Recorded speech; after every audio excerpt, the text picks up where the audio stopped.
Sekarang kita bahas adalah bab perilaku taat.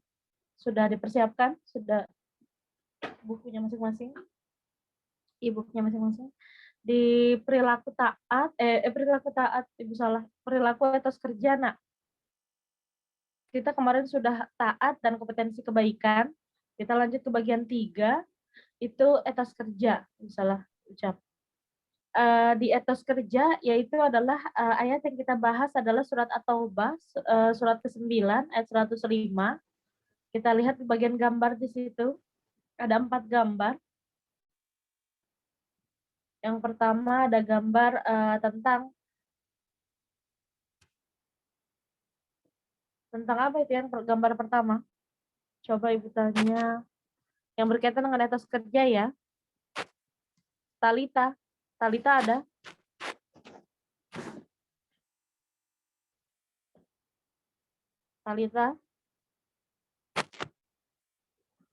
Talita hadir?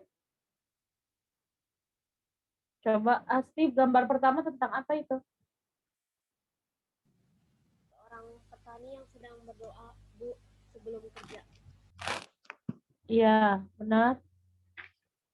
Berkaitan dengan etos kerja, di situ ada tanda bersyukurnya seorang petani ya, yang sedang mungkin hasil panennya berhasil atau tanamannya subur dan sebagainya ya, tanda dia bersyukur. Di gambar kedua, Farhan ada? Gambar kedua tentang apa, Farhan? Yang gambar kedua yang itu seperti sedang sholat tuh. Sampingnya Bu ya. Itu tentang di orang tersebut bekerja dalam pembangunan Bu, sebuah pembangunan Ya, gitu. Pembangunan kontraktor atau sebagainya ya. Jadi macam-macam kriteria pekerjaan yang ada di 4 gambar di bawah yang kita lihat ini. Yang ketiga ada gambar orang sedang sholat tapi dengan pakaian berseragam ya, bisa berseragam, bisa macam-macam, bisa polisi, TNI atau pegawai negeri atau sebagainya. Di gambar keempat juga ada reporter yang sedang melaporkan berita hari itu atau berita yang pada saat itu mereka lagi hadapi ya. Ada reporter, kameramen dan sebagainya. Ini adalah 4 bentuk pekerjaan ya yang berkaitan dengan pekerjaan atau pembahasan kita hari ini tentang etos kerja. Boleh digeser ke bawah. Di sini ada kisah ketangguhan hidup oleh Kiai Haji Abdullah Gimnastiar, Ustadz Agim ya. Coba Ibu minta bacakan.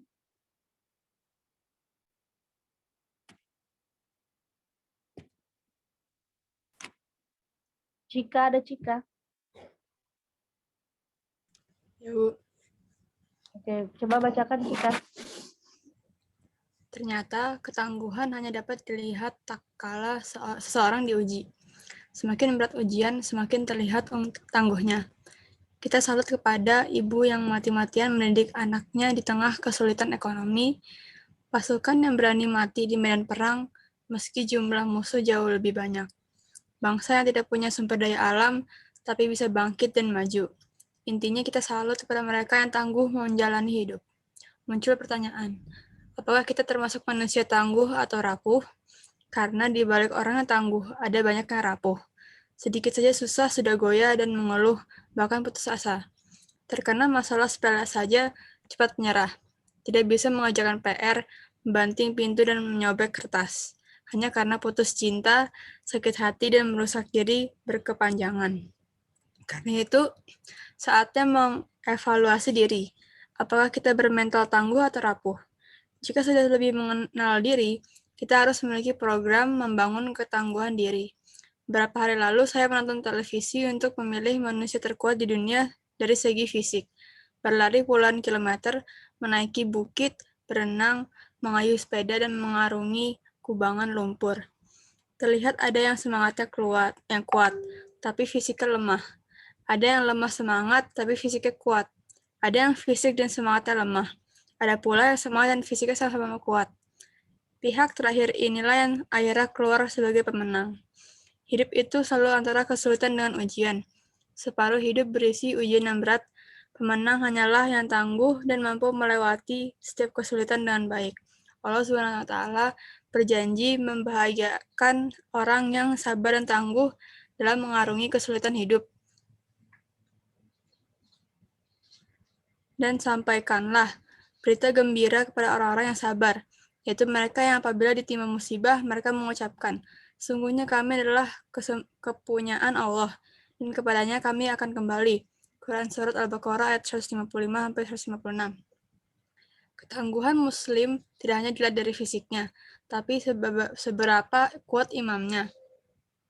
Boleh jadi tubuh seorang lemah, rapuh, bahkan lumpuh, tapi memiliki ketangguhan iman sehingga lemah fisik dapat ditutupi. Kekuatan iman dapat dilihat dari tangguhnya menghadapi cobaan hidup. Ada 5 rumus tentang itu. Pertama, sulit itu episode yang harus dijalani. Dihadapi sepenuh hati, tidak akan mundur atau menghindar.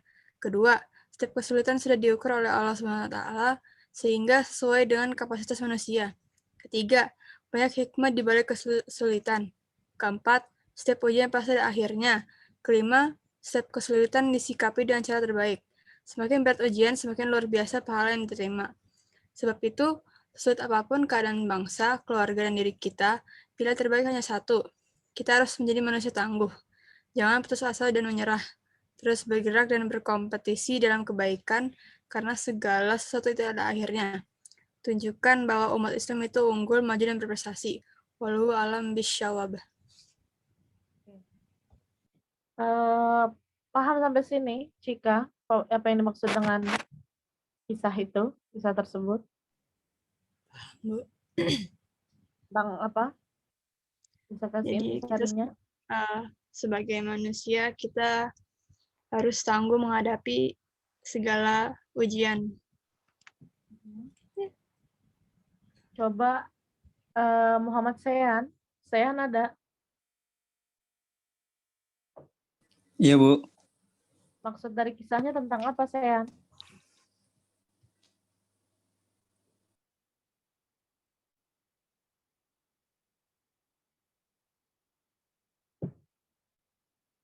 Bisa, Sean? Tadi kisah yang dibacakan oleh Cika tentang apa?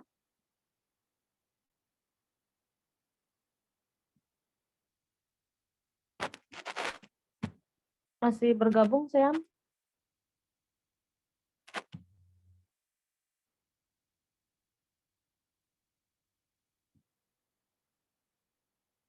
Bisa, Sean?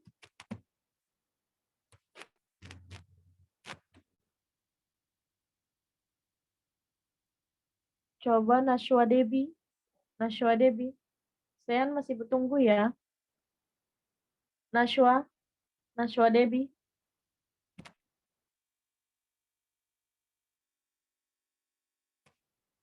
Nashwa Debi bisa dengar suara Ibu?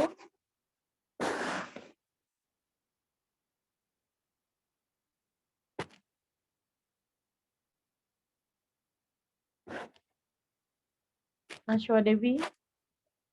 Bisa, Nak? Tadi Nashwa Debi sama Sean bisa? No respon ya, 2 orang. Nora ini. Kayaknya saya lagi gangguan deh Bu jaringannya. Oke. Nora ini coba. Ya Bu. Ya. Tadi inti dari kisahnya tentang apa, Nora ini? Apa hikmah yang diambil dari kisah tersebut?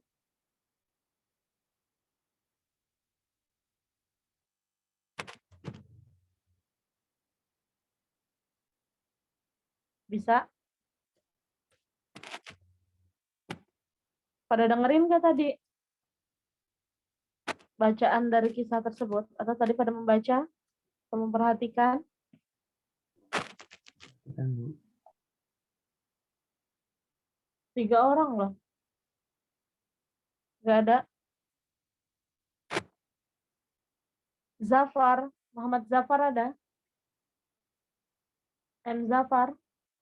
Iya, Bu. Oke, bisa nggak kasih Ibu maksud dari Kisah tadi tentang apa?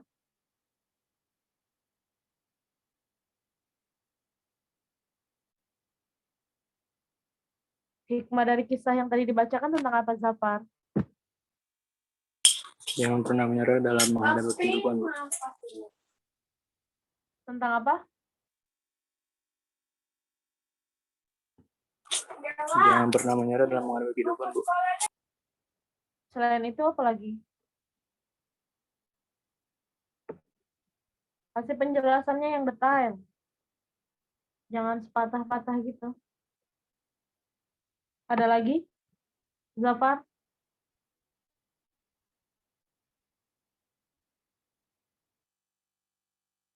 Nggak ada, Bu. Hah? Sudah? Iya, Bu.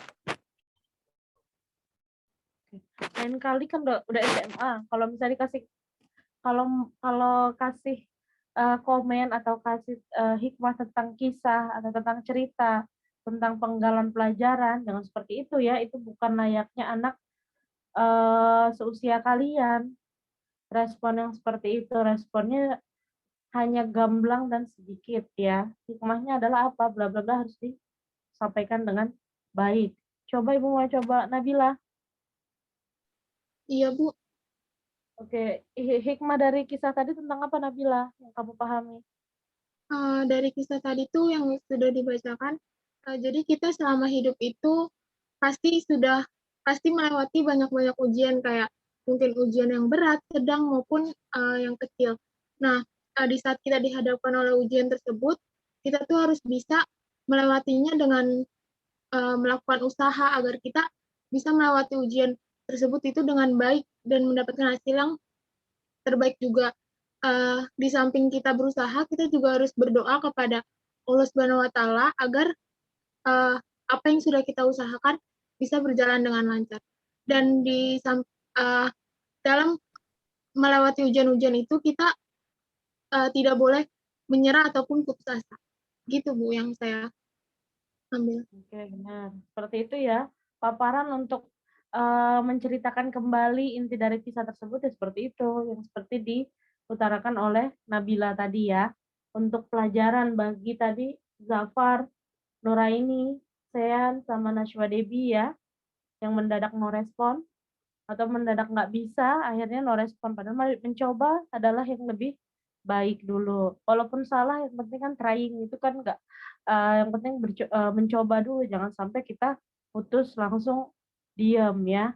Yang penting adalah mencoba. Benar atau salah ini kan adalah pelajaran. Bukan berarti sebagai guru Bu Mala juga nggak punya kesalahan, Ibu juga mempunyai kesalahan. Jadi apa salahnya kita untuk mencoba dalam hal seperti menuntut ilmu terutama ya. Adapun salah dan kekurangan itu pasti ada dalam diri manusia yang ada. Kita harus berubah untuk menjadi lebih baik lagi, memaksimalkan diri untuk lebih baik lagi. Gitu. Sekarang ke bawah ada dilihat ayatnya berkaitan dengan perilaku etos kerja, yaitu ada di surat At-Taubah. Surat At-Taubah 105.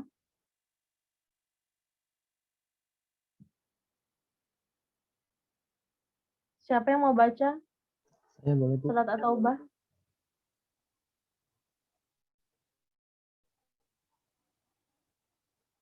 Ada yang mau baca surat At-Taubahnya? Saya boleh, Bu. Oke, Fadil ya. Iya, Bu. Ayo, Fadil. A'udzubillahi minasyaitonirrajim.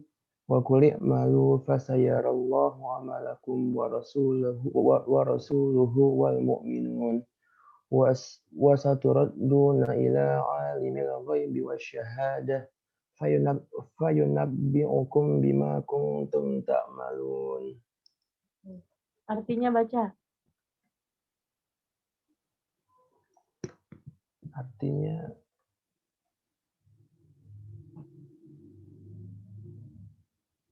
Dan katakanlah.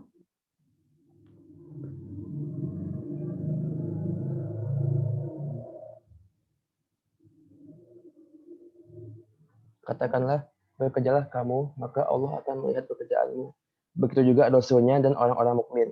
Dan kamu akan dikembalikan kepada Allah yang mengetahui yang gaib dan yang nyata. Lalu diberitakannya kepadamu kamu apa yang telah kamu kerjakan. Oke.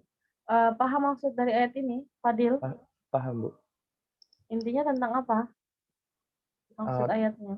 Intinya apapun yang kita kerjakan di dunia ini, baik yang baik ataupun yang buruk, itu semuanya dilihat oleh Allah, Bu. Allah mengetahui semuanya apa yang kita kerjakan, Bu. Iya, oke. Benar ya, apa yang diutarakan sama si Fadil, yaitu adalah katakanlah bekerjalah kamu, maka Allah akan melihat pekerjaanmu. Begitu juga Rasulnya dan orang-orang mukmin.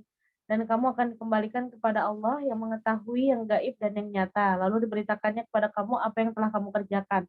Jadi ada nanti di surat Yunus, kalian mungkin nanti pelajari di bab toleransi, ya 40-41 berkaitan juga dengan surat At-Taubah ayat 105 ini, yaitu tentang barang siapa mayu'minu billahi, siapa yang beriman kepada Allah dan yang tidak beriman kepada Allah, la yu'minu bihi, maka Allah akan melihat apa yang mereka kerjakan, walaupun di sini adalah yang beriman kepada Allah dan yang tidak beriman kepada Allah. Maka kerjakanlah sesuai dengan porsinya masing-masing. Terutama kita sebagai umat muslim adalah beriman kepada Allah. Maka kita kerjakan apa yang lebih baik, pantaskah kita untuk mengerjakannya untuk kebaikan, maka kerjakan dan maju terus, semangat dan tetap dicapai apa yang menuju dalam hal kebaikan. Tapi ketika ada orang yang tidak beriman, mereka melakukan hal kebaikan, kenapa nggak kita dukung sesuai dengan batasan, karena itu babnya adalah toleransi. Ayat tersebut adalah menekankan kepada toleransi, yaitu adalah Allah saja tidak marah kepada tidak lantas marah kepada umatnya yang tidak beriman kepada Allah. Di sini Allah menegaskan bahwa siapa yang beriman kepada Allah dan yang tidak beriman kepada Allah, maka kerjakanlah sesuai dengan apa yang kalian kerjakan, sesuai dengan apa yang kalian mampu. Toh nanti ketika dia mengalami kesalahan atau fatal dalam hal perilakunya, maka Allah akan memberikan sanksi sesuai dengan masing-masing pekerjaannya dan akan memberikan balasan sesuai apa yang mereka kerjakan, ya, baik yang beriman kepada Allah maupun yang tidak beriman kepada Allah. Jadi jangan sampai seperti orang-orang pada saat ini selalu menghakimi orang lain, padahal belum tentu dirinya adalah sesuai dengan porsi yang sebaik-baiknya di mata manusia atau di mata Allah Sang Pencipta, ya. Jadi banyak sekarang orang malah menghakimi orang lain dengan kadar proses yang sangat cepat dan dengan semaunya, tidak pandang bahwa orang ini adalah memiliki kesalahan seperti apa dan seperti apa sanksi yang terbaik, tapi malah menghakimi dengan seenaknya tanpa adanya norma agama, norma kewarganegaraan dan sebagainya, ya. Jadi jangan sampai kita menghakimi orang lain seperti kita berperilaku sebagai Tuhan. Padahal Tuhan saja, Allah Subhanahu wa taala, tidak membedakan atau tidak langsung memberikan kita tampak dosa di dalam fisik kita dengan segamblang mungkin seperti kita menyudutkan orang lain yang berbuat salah, ya. Padahal setiap orang pasti mempunyai kesalahan masing-masing. Kalau Allah mudah menunjukkan kesalahan yang kita lakukan pada hari ini, begitu misalnya dengan noda saja di baju, berapa banyak noda yang akan kita terima ketika kita melakukan kesalahan, ya, ketika Allah tunjukkan melalui noda dalam baju seumpama atau misalnya. Tapi kan Allah tidak memberikan itu kepada kita para manusia di muka bumi, dan Allah tidak langsung memberikan azab bagi orang-orang atau umat yang tidak beriman kepada Allah. Tapi Allah melihat di sini usaha dan progres dari orang tersebut. Apakah ada perubahan dalam diri orang tersebut untuk menjadi lebih baik lagi dan untuk beriman kepada Allah. Dan kepada orang-orang yang tidak beriman kepada Allah, tapi tingkahnya, Bu, sudah seperti layaknya seorang muslim, hanya agamanya saja yang tidak beriman kepada Allah. Itu adalah mempunyai tempatnya masing-masing di sisi Allah. Jadi jangan sampai kita yang menghakimi akan orang tersebut, menyudutkan atau malah menghina sampai akhirnya fatal nanti akibatnya bagi kita sendiri. Terutama kita adalah umat muslim, umat yang mempunyai norma agama, etika, diajarkan untuk lebih baik, bagaimana cara menghargai orang lain, bagaimana cara menerima respon dari orang lain untuk kebaikan. Kalau misalnya tidak bisa kalian terima, oke, respon dari orang tersebut atau komen dari orang tersebut, nasihatnya agak berat yang saya terima, maka saya akan menanyakan kepada guru yang lain atau orang tua yang lain ya, yang lebih tua, lebih dewasa dari kalian untuk bisa bertukar pikiran atau sebagainya. Itu yang disampaikan dalam hal ini ya. Nanti di bab toleransi Ibu akan jelaskan kembali. Jadi jangan sampai sekarang kan banyak pesan Ibu, kayak kalian kan anak milenial ya, anak-anak yang lagi mencari jati diri untuk bisa berpotensi apa nih diri saya untuk kedepannya. Maka jangan sampai kerjaan yang nanti kalian buat adalah merugikan orang lain atau malah menjatuhkan harga diri kalian, harga diri keluarga dan sebagainya. Ya, dengan adanya potensi milenial yang kalian punya, dengan wawasan yang kalian miliki, itu jadikan adalah ladang untuk berdakwah kalian. Ini adalah salah satu bentuk dakwah saya untuk bisa merubah uh, image seorang muslim yang kuno dan sebagainya, atau image orang remaja milenial di Indonesia yang tadinya wawasannya kurang menjadi lebih baik lagi dan sebagainya. Banyak yang kita pahami dari satu ayat ini ya, bisa berhak untuk toleransi dan sebagainya gitu. Jadi jangan sampai kita menyudutkan pekerjaan orang lain. Walaupun memang porsinya masing-masing berbeda. Dalam hal satu kantor pun ada dari jabatan paling tinggi sampai jabatan paling rendah. Bukan berarti bukan berarti tidak ada campur tangan Allah di dalamnya. Ketika ada atasan yang sombong, bukan berarti yang tadinya di bawahan atau yang paling bawah di perusahaan tersebut menjadi kebalikannya, menjadi seorang yang di paling atas jabatannya. Jadi jangan sampai kita menghinakan orang lain. Banyak ya yang yang berhasil, yang dari kaum bawah, dari kaum menengah ke bawah, jadi sekarang berpotensi untuk menjadi yang terbaik di menengah ke atas ya, gitu. Ada lagi yang mau menambahkan penjelasan dari ayat ini yang kalian pahami?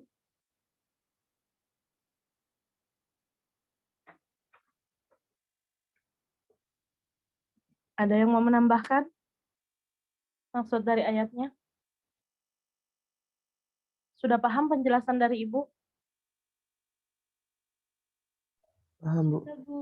Oke, sudah ya.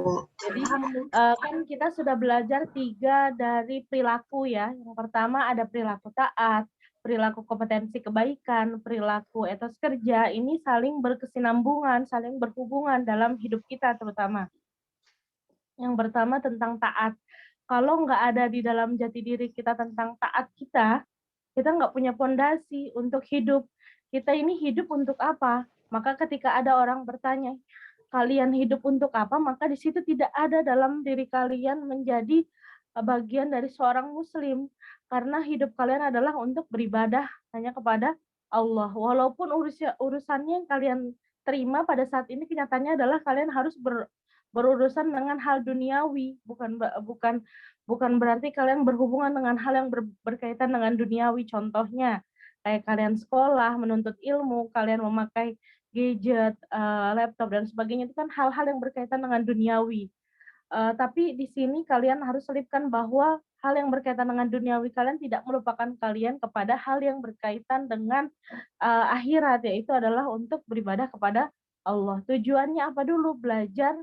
Belajar untuk menjadi misalnya kalau belajar agama udah pasti kalian untuk kesejahteraan diri kalian, untuk menambah ilmu kalian. Tapi kalau belajarnya tentang eksak Bu, tentang bagian-bagian dari pelajaran dunia, itu boleh halnya karena di sana ada unsur untuk kalian bisa memahami ilmu yang lebih bermanfaat lagi, yang lebih detail, walaupun tidak berkaitan dengan agama, tapi di situ ada ilmu yang kalian dapatkan agar kalian bisa menyelamatkan bangsa atau menyelamatkan orang-orang yang ada di sekitar kalian ketika kalian menerima atau menyerap ilmu tersebut gitu. Yang Ibu pahami seperti itu ya untuk 3 3 bagian yang terdapat dalam perilaku di bab pertama ini. Ada taat, etos kerja, dan kompetensi kebaikan. Sekarang kita bahas tajwidnya, dilihat kembali. Di sini ya udah ada bagian dari tajwidnya, tapi kita bahas dari awal. Boleh dilihat kembali bagian ayatnya. Wa quli malu. Siapa yang mau kasih tajwid dari wakuli? Adakah tajwid dari wakuli? Nggak ada, Bu. Ada? Tidak ada ya. Dari wakuli tidak ada, i'malu, i-nya tidak ada, baru di i'malu, lu-nya apa? Tajwidnya.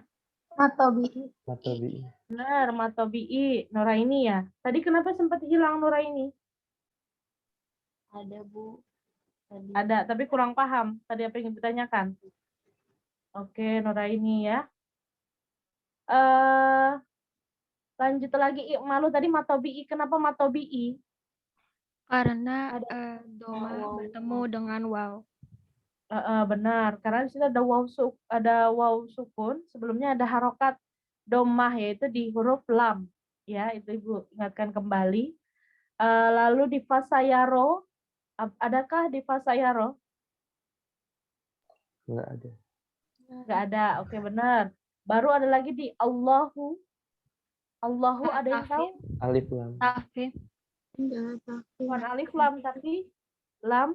Lam jalalah, alhamdulillah. Lam jalalah tafkhim, benar. Artinya adalah tebal ya. Lam jalalah bukan alif lam ya. Kalau alif lam hanya komariah sama samsiah saja. Samsiah. Oke, benar ya. Lanjut lagi amalukum, amalakum. Amalakum wa Tidak ada, Bu. ada izhar syafawi, Bu. benar, izhar syafawi ya. Izhar syafawi itu mim ketemu waw. Lanjut lagi warosu apa warosu? Matobi'i. Benar, matobi'i ya, sama halnya kayak ikmalu tadi. Udah pintar ya? Ingat-ingat ya. Luhu. Adakah warosuluhu? Di luhunya, di hunya adakah? Matsilah qasyiroh. Benar, matsilah qasyiroh jelita. Matsilah qasyiroh di sini adalah ada matsilah qasyiroh, ada matsilah tawilah. Ketika matsilah qasyiroh ada bentuk H seperti ini dengan tanda domah tapi berdiri ya posisinya. Itu adalah untuk menandakan matsilah qasyiroh. Wa rasuluhu boleh dibacanya berapa harokat? Ada yang tahu matsilah qasyiroh? 2 harokat, Bu. 2, Bu. Layaknya seperti matobi'i ya, pendek saja. Kalau matsilah tawilah hampir sama seperti mat jaismun fasil ya, tapi ini berkaitan dengan haknya bertemu dengan hamzah dalam 2 kalimat yang berbeda ya, itu namanya mat silah tawilah. Bacaannya sama seperti mat jaismun fasil 4, 5 atau 6. Kalau sanggup nafasnya panjang bacalah 5 harokat atau 6 harokat. Kalau nafasnya kurang panjang maka cukup bacanya 4 harokat saja ya. Bagaimana cara membacanya? Bisa diketuk pakai ketukan jari atau tangan ya, untuk bisa menandakan apakah sudah sesuai apa belum dengan ketukan bacaan kalian. Tadi di warosuluhu hunya adalah matsilah qasiro. Qasiro artinya adalah pendek, sedangkan tawilah artinya panjang ya. Wal mu'minun, alif lam apa di situ? Alif lam qamariyah, Bu. Alif lam qamariyah ya. Karena alif lamnya ada dan wujudnya dibaca ya, lamnya ya, alif lamnya ya. Nanti ada huruf-hurufnya yaitu di dalam kelompok abegi hajjaka wahaf akimah. Kalian bisa searching huruf-huruf yang termasuk kategori huruf lam qamariyah, alif lam qamariyah ya. Lanjut lagi wal mu'minun, minunnya karena di tempat wakaf maka hukum bacaannya sukun, Bu. Sukun. mat arif lis sukun ya. Karena tadinya matobi'i berubah bacaannya menjadi mat arif lis sukun karena berada di tempat wakaf ya. Lanjut lagi wasaturaddu Matobi'i. Atau BI. Karena bukan di tempat wakaf, maka disebutnya matobi'idunya. Lanjut lagi. Ilah, apa ilah? Ilah ada hukumnya. Matobi.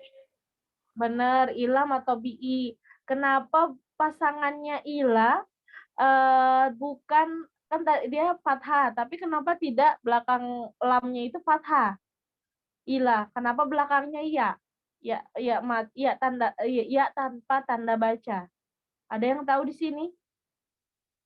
Untuk kasus ilah, kenapa disebut matobi'i padahal lamnya tidak diwakili dengan alif. Tapi alifnya pakai fathah berdiri. Ada yang tahu alasannya? Tidak. Dijelaskan ya, untuk kategori ilah. Jadi untuk ilah dia masuk ke kategori matobi'i walaupun tidak dengan dibaca ditulis tanda alif, tapi untuk kategori ilah bisa dengan fathah berdiri, bisa juga dengan fathah biasa, ya. Tapi kenapa diikuti oleh ya yang tanpa tanda baca? Karena untuk ilah itu artinya adalah kata sambung dalam bahasa Arab, artinya ke, ya. Ke ini ila alimil ghaibi, kemana misalnya ke-nya ke apa, ya. Dia adalah tanda sambung ya, huruf sambung, ya.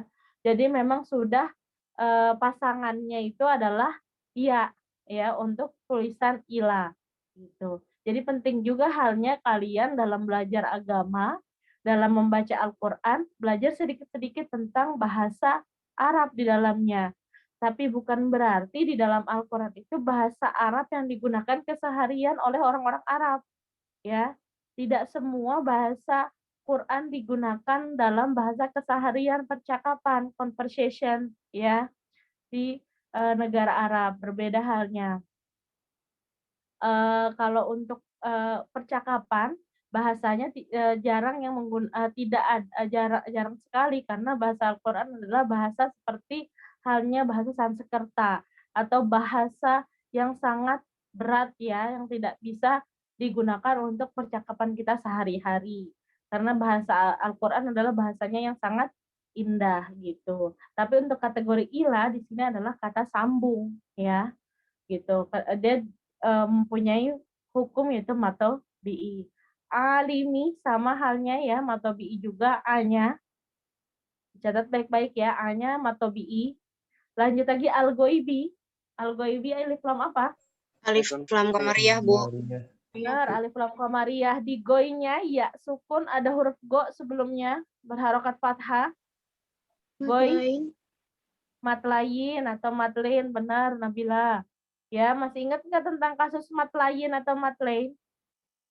Ada ya sukun sama apa lagi temannya ya sukun? Wow. Selain matlayin kasusnya ya sukun sama apa? Wow. Wow. Wow, benar, wow sukun ya. Wow sukun atau ya sukun sebelumnya ada harokat fathah. Lihat dulu huruf sebelumnya ada berharokat fathah. Maka seperti au, ai ya. Lihat dari sebelumnya. Huruf lam misalnya lai, lau ya. Itu adalah masuk kategori mat lain atau mat lain. Ada lagi wasyahada alif lam asyahada alif lam syamsiyah. Wujud alif lamnya ada Alif lam tapi syamsiyah. kalian mungkin kalau misalnya tidak apa namanya hanya belajar seperti ini saja, mungkin tidak bisa merasakan perbedaan antara ini alif lam syamsiyah atau alif lam qamariyah ya. Mungkin kalian bisa dengar ketika ada yang membacakan wasyahadah. Kalau kalian sudah paham pasti oh itu alif lam syamsiyah. Padahal sebenarnya di depan shin itu ada wujud alif lam, cuma tidak terbaca alif lamnya. Kalau di dalam ilmu penulisan, kalau misalnya di Indonesia kan ada dikte ya. Kalau di bahasa Inggris ada dictation. Kalau di bahasa Arab disebutnya imla, cara latihan menulis menulis tulisan Arab. Jadi kalian bisa mengenal kalau untuk pelatihan tajwid, kalian sudah menguasai ilmu tajwid, maka bisa kalian kuasai lagi dengan cara menulis imla atau dictation kalau dalam bahasa Inggris ya. cara penulisannya benar apa salah. Seperti kalian misalnya di dictation kalau tulis conversation, gimana tulisannya? Ternyata tulisannya nggak ada sama sekali huruf K, tapi adanya huruf C ya di depannya. Ada station padahal bukan station, tapi tulisannya station. Jadi itu adalah bentuk dari keluasan ilmu yang harus kalian pahami ya, terutama di dalam ilmu bahasa Arab atau ayat ya.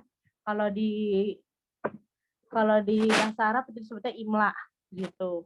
Jadi kalian bisa memahami ini betul alif lam samsia bukan wasyahadah. Kalau ibu bilang wasyahadah, tahu-taunya kalian menuliskan wa lanjut ke shin, padahal di sebelumnya ada tulisan alif lam. Tapi kalau kalian sudah menguasai bahasa, menguasai kaidah tajwid, tahu paham tentang bagaimana cara penulisannya, ya. Lanjut lagi, atau biasanya di yang pernah sekolah di MI atau di TK yang TK Al-Quran dan sebagainya, atau biasanya kalian di TPA bisa kalian dapatkan ilmu tersebut ya. Lanjut lagi, syahanya di syaha hanya ada apa? Matobi. Lanjut lagi, fayunabbi ukum bi mim sukun ketemu ba. Mim ketemu ba. Hanya mim sukun ketemu ba saja ya, yang ikhfa syafawi. Selain itu, kalau mim ketemu mim, masuknya apa hukumnya? Idgham mutamatsil lain atau idgham mim. Benar, idgham mutamatsil lain atau idgham mimi. Lanjut lagi, bima, ma-nya? Matobi'i. Benar, matobi'i. Lanjut lagi, kungtum, nun ketemu tak. Ikfa. Benar, ikfa hakiki ya, tulis ya, ikfa hakiki. Lanjut lagi, tumta, tumta, mim sukun ketemu tak. Izhar syafawi. Izhar syafawi, benar. Kenapa disebut izhar syafawi? Tadi kan ada mim sukun, ketemu semua huruf hijaiyah, kecuali mim sama ba, maka dibacanya jelas kalau izhar. Tapi kalau ikfa maka dibacanya samar, didengungkan, ya. Terus tak malun, lun ya apa? Matarit sukun. Matarit sukun sudah dicatat semuanya. Coba ibu tes ya.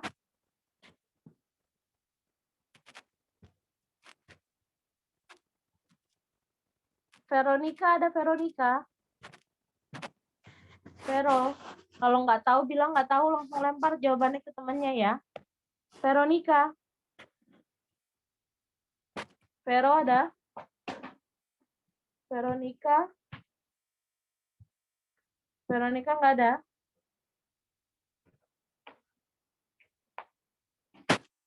Veronica, no respon. Coba Siti Maharani. Siti Maharani. Ada, Rani?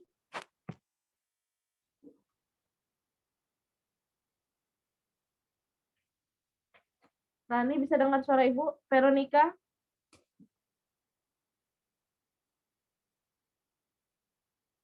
Siti Maharani no respon, Veronica no respon. Raya? Raya? Iya, Bu. Oke. Tadi ibu mau tes di wasaturaduna, ada hukum tajwid apa di situ? Wasaturaduna. Ada hukum tajwid apa?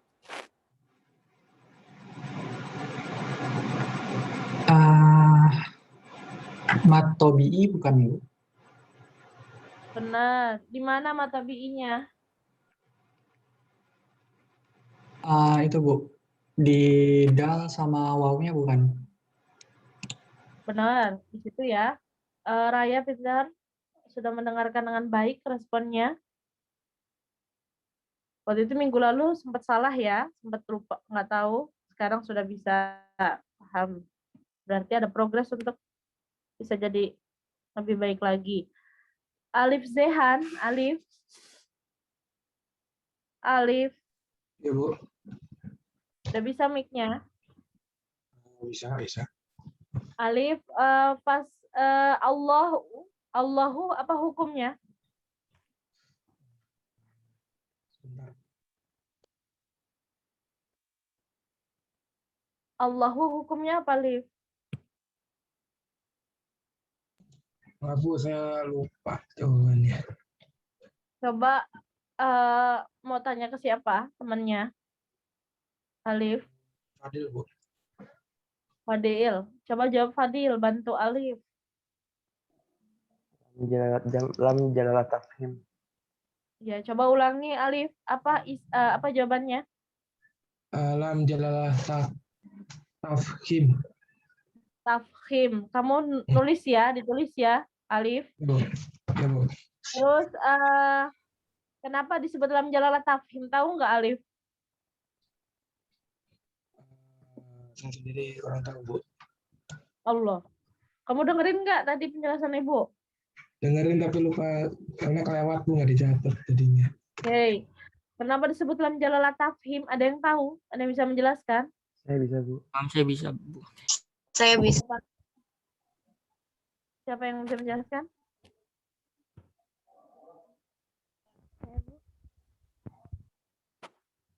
Coba siapa? Saya, Bu. Oke, Fadil. Ya, Fadil.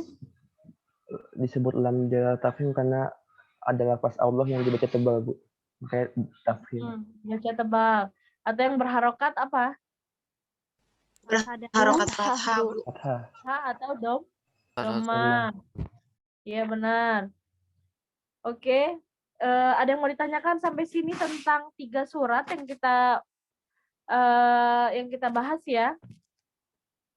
Saya mau nanya, Ada Bu. surat yang pertama di bagian taat, ada surat apa itu? Ali Imran, ya. Lalu ada surat kemarin Ali Imran, bukan yang kita bahas kemarin di taat. Ini At-Taubah ayat 105, kemarin Al-Maidah kompetensi kebaikan ayat 48. Lanjut lagi di taat Ali Imran ya. An-Nisa. Surat An-Nisa bagian taat ya. Sudah tiga ayat yang kita bahas di surat yang berbeda. Ada yang mau ditanyakan tentang kaidah tajwid dulu? Yang masih bingung tentang tajwid bagian apa? Ada yang mau bertanya? Saya mau nanya, Bu. Siapa namanya? Fadil. Fadil. Iya. Itu untuk yang kayak wal mu'minun sama fayunabbi'ukum itu nggak ada tajwidnya, Bu. Kan jadi bacanya beda, Bu. Di mana? Ada hamzahnya. Di waw yang ada hamzahnya itu yang wal mu'minun sama yang fayunabbi'ukum. Kan dibacanya kayak ngebaca ain, Bu. Di mu-nya itu. Iya, Bu. Di mu-nya sama di Yang fayunabbi'ukum. fayunabbi'ukum. Iya, Bu. Oke. Kenapa kamu tanyakan di situ ada tajwidnya atau tidak? Ada yang bisa menjelaskan? Sebelum Ibu jelaskan? Ada yang tahu? Tidak? Di perbedaannya antara kenapa tidak ada tajwid dari wal mu'minun sama fayunabbi'ukum yang hamzah-hamzahnya itu ya, Fadil? Yang kamu tanyakan.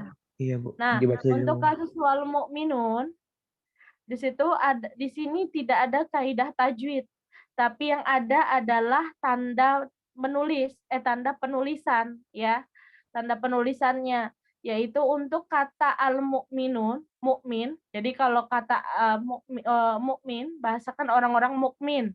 Itu adalah padahal mukmin itu apa? Orang-orang yang beriman ya. Mukmin itu adalah orang-orang yang beriman. Mukmin, kata mim di depannya, Ibu jadi karena Ibu bisa menjelaskan kalau Ibu paham tentang bahasa Arab, sebagian kecil Ibu paham tentang bahasa Arabnya. Untuk kategori wal mu'minun ini adalah sasaran untuk orangnya, pelakunya. Contohnya, kalian adalah pelajar karena kalian adalah sedang sekolah, ya. Maka itu orang menunjukkan bahwa kalian itu adalah pelajar karena posisinya kalian sedang sekolah. Untuk kata mukmin ini adalah penggalan kata untuk kata mukmin. Jadi hanya penulisan, bukan kaidah tajwid untuk hamzahnya ya. Jadi kenapa Bu hamzahnya dikategorikan di situ pakai huruf waw, terus pakai hamzah, lalu mempunyai tanda petik di situ, maksudnya disukunkan. Itu adalah bagian dari suku kata seperti yang Ibu bilang tadi ilah, ya. Ilah kenapa biasanya fathah disandingkan sama alif, tapi kok ini fathah disandingkan sama ya, tapi tanpa tanda baca. Itulah keistimewaan huruf-huruf keistimewaan kata-kata dalam bahasa Arab ya.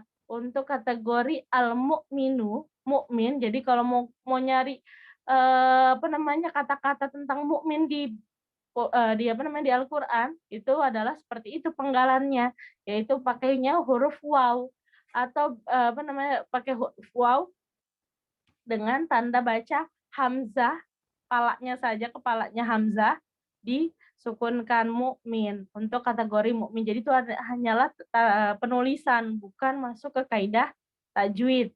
Paham sampai sini? Nah, makanya tadi Ibu bilang Ibu juga jadi Ibu mau sharing ke kalian. Jadi dulu Ibu juga berasal dari sekolah SD, SD-nya Ibu negeri dulu.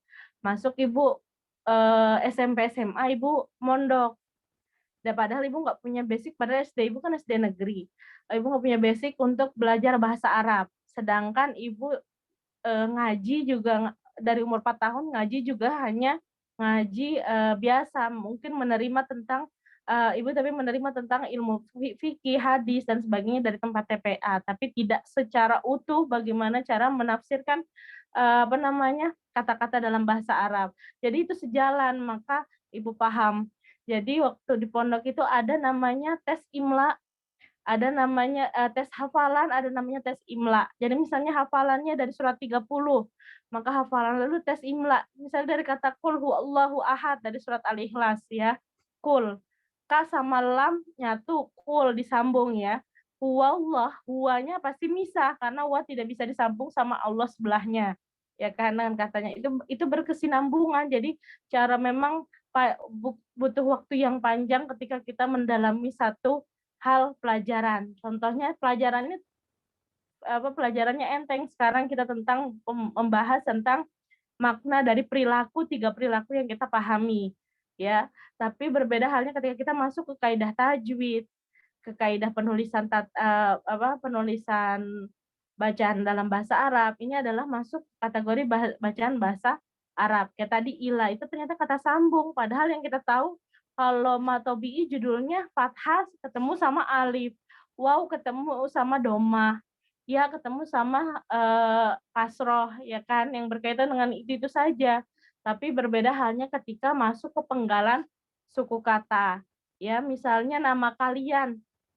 Contoh di sini namanya ada Ata tuh. Tapi Atanya yang kita pahami Ata itu cuma ATA. A, T sama huruf A. Ternyata untuk kategori nama Ata di sini, Ata Diasa, dia pakai ATHA. Contohnya seperti itu. Itu adalah penggalan suku kata yang tidak bisa kita ganggu gugat. Ya, terutama dalam hal suku kata dalam ejaan bahasa yang sudah tidak bisa diganggu gugat. Itu sudah penulisannya seperti itu, dan tidak ada kaidah tajwid untuk kategori al-mu'minun tadi ya. Itu hanya penulisannya saja dan memakai huruf waw dan kepalanya hamzah dan disukunkan. Itu untuk kategori al-mu'minun. Lanjut lagi fayunabbi'ukum. Fayunabbi'ukum juga seperti itu. Dia tidak usah lagi pakai bisa nggak Bu kalau disandingkan pakai waw terus kumnya dipisah? Boleh-boleh saja. Tapi selagi masih bisa hamzah ini disambung, maka ditulislah bisa seperti ini. Ya, tidak dipisah seperti halnya wal mu'minun.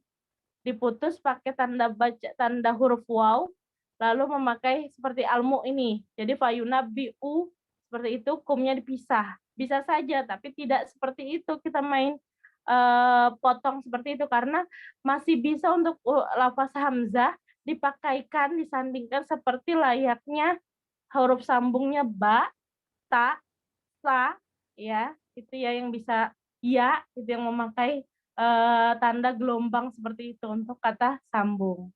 Maka perlulah seperti tadi Bu bilang ada namanya pelajaran tentang imla atau dictation tadi untuk mengetahui tanda baca, tanda penulisan, hukum bacaan, jadi berkesinambungan di situ. Jadi makanya kita butuh waktu yang pelan-pelan tapi harus giat belajarnya ya, terutama ini untuk pelajaran akhirat, untuk pelajaran kita buat bukan hanya masa depan, bekal kita menuju akhirat nanti ya. Kita tidak semena-mena kita meninggalkan pelajaran yang semestinya harus kita pahami. Paham sampai sini, Fadil? Tidak ada hukum kaidah tajwid di dalam dua kata tersebut. Ini hanya untuk kata penulisan, ya. Tidak ada maksud dari tanda hukum tajwid. Paham, Fadil? Iya, Bu, paham, Bu. Terima kasih, Bu. Oke. Ya. Boleh kalian seperti kalau bahasa Inggris kan kalian bisa listening gitu ya. Nah, sama halnya di bahasa Arab juga ada listening gitu. Maka biasanya disebut dengan muhadasah. Ada conversation, ada muhadasah. Muhadasah itu adalah cara melafazkan bahasa-bahasa Arab ya, agar bisa mengetahui perbedaan antara atau cara penulisan kata yang satu dengan kata yang berikutnya. Gitu. Paham ya? Ada lagi yang mau ditanyakan sampai sini yang masih belum paham?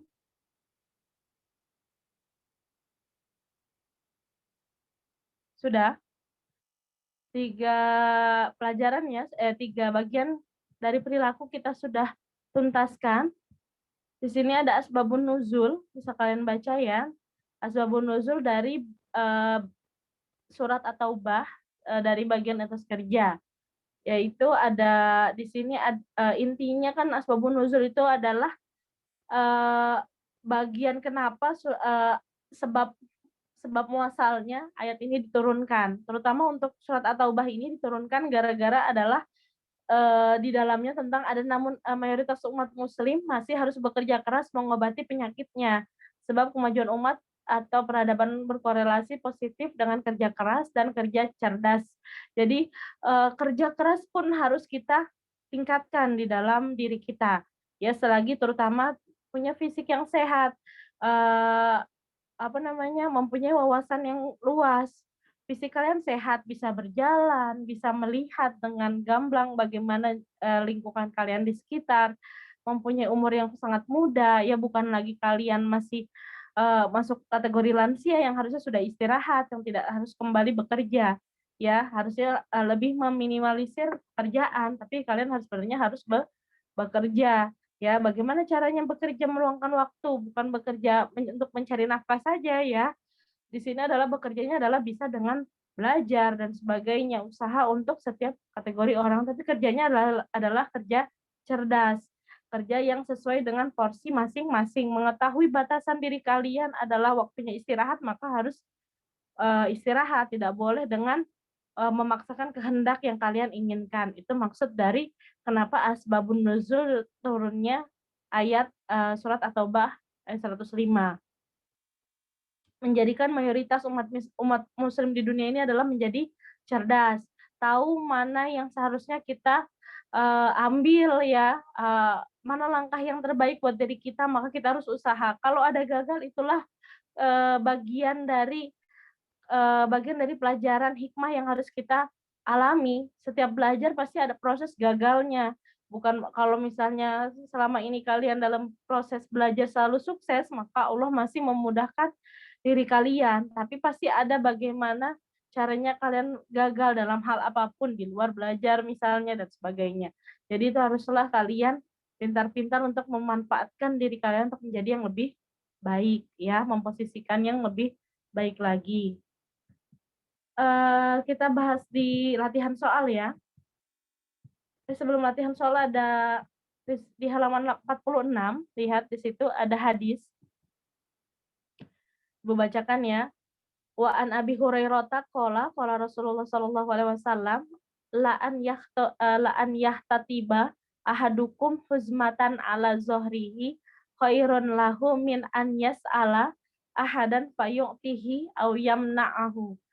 Nah, untuk maksud dari hadis ini adalah Rasulullah SAW bersabda, sungguh seorang dari kalian yang memanggul kayu bakar dengan punggungnya lebih baik baginya daripada dia meminta-minta kepada seseorang, baik orang itu memberinya atau menolaknya.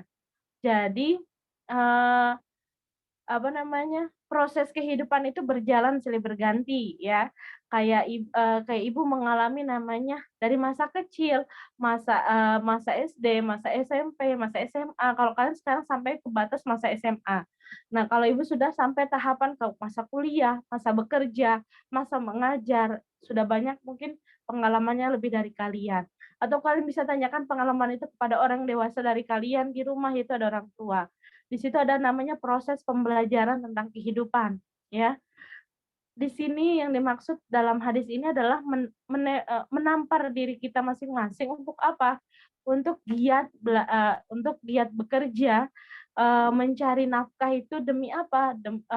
Untuk ibadah kepada Allah dan untuk mensejahterakan keluarga, ya, mensejahterakan diri kita dan mengangkat harkat martabat diri kita dan di mata Allah, ya. Jangan sampai kita malah meminta-minta, terutama tadi Ibu bilang fisik sehat kayak kita nih, fisik lagi sehat, umur usia masih muda, tapi kalau udah meminta-minta atau disebut ngutang sana sini, ya, tapi tidak ada, misalnya kalian sudah bekerja dan pemasukan kalian misalnya per bulan 10 juta, tapi kalau kalian mau kredit dan sebagainya lebih dari 10 juta atau bahasanya hutang piutang lebih dari 10 juta di luar pemasukan kalian, maka kan itu tinggi pasak daripada tiang. Itu yang tidak menjadikan kita kerja cerdas tadi. Kerjanya sudah capek kalian tapi tidak ada hasil karena kalian terlilit dengan biaya hutang piutang. Maka jangan sampai besar pasak daripada tiang di sini. Jadi akhirnya kalian bisa meminta-minta kepada orang lain, meminta bantuan, padahal dasarnya kalian nggak pantas untuk dibantu.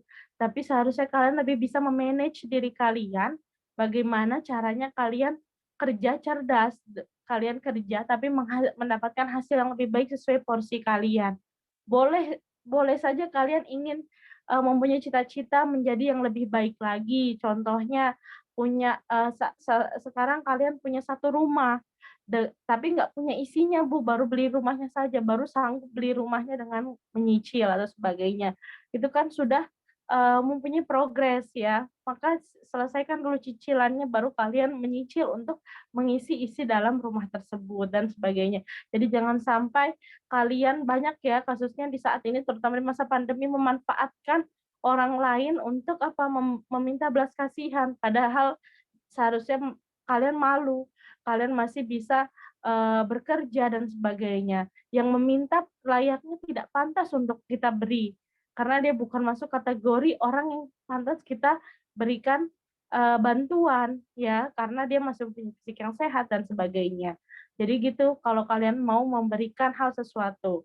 Atau kalau kalian mempunyai harta yang lebih, maka utamakanlah orang yang sekandung dengan kalian. Contohnya ada kakak, ada adik, ada paman kalian, sepupu kalian. Jadi jangan sampai kalian tersohor di luar, memberikan appreciate kepada orang lain dengan hadiah dan santunan berupa banyak, ternyata keluarga kalian sendiri mengalami keterbelakangan ekonomi yang sangat hancur, ya.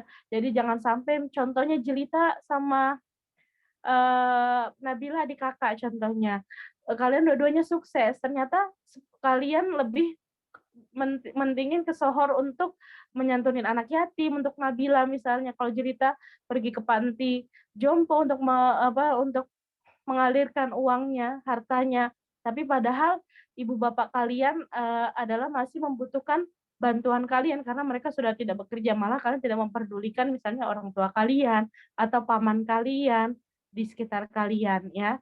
Lebih baik kesohor di luar tapi di dalamnya jatuh, ya, keterbelakangan ekonomi itu yang tidak Ibu harapkan.